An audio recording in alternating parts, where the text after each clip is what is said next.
Okay, and we just talked about how we find the slope of a line and about parallel lines having the same slope and perpendicular lines having negative reciprocal slopes. Now let's talk about a specific form of an equation of a line.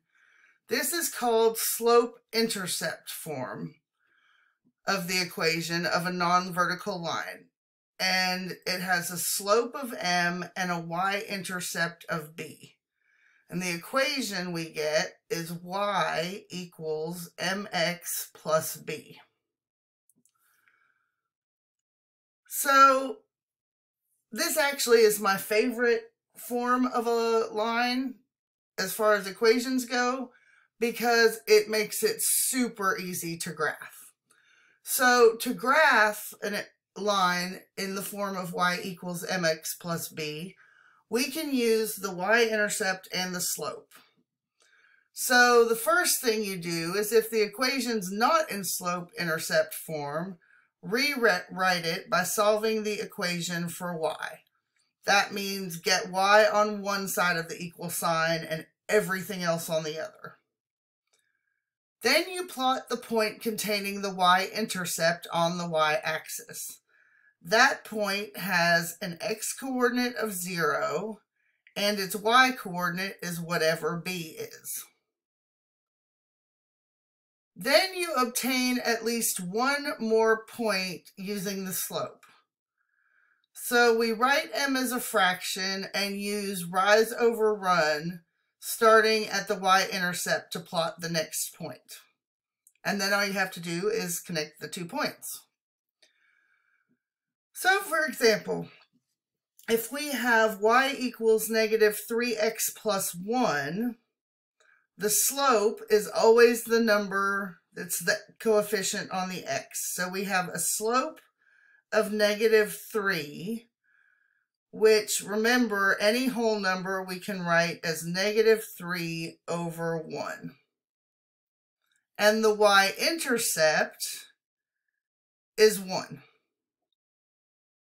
So we're going to start by plotting the y-intercept. So it's 1, so we go up to 1 on the y-axis and put a point. Now, I'm just going to rewrite our slope here as negative 3 over 1. Now remember how we said that slope is rise over run? So the negative 3 is our rise.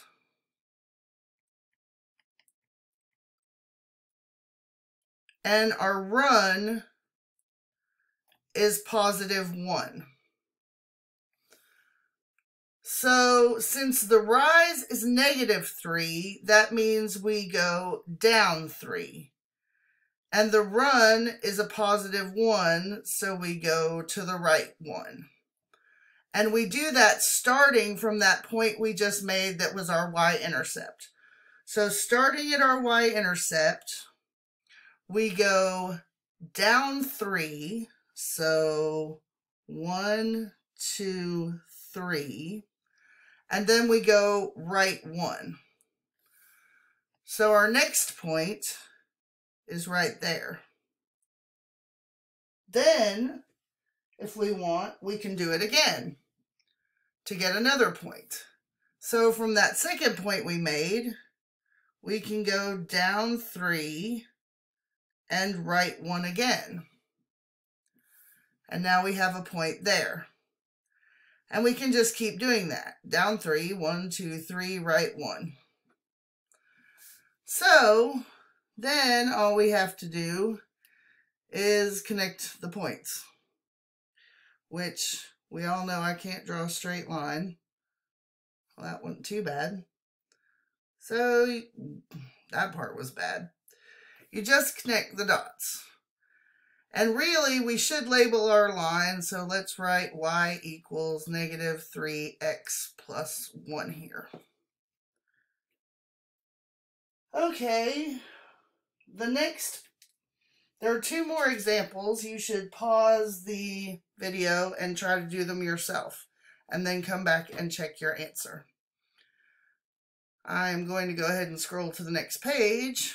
Well, the next two problems anyway. And let's see. Well,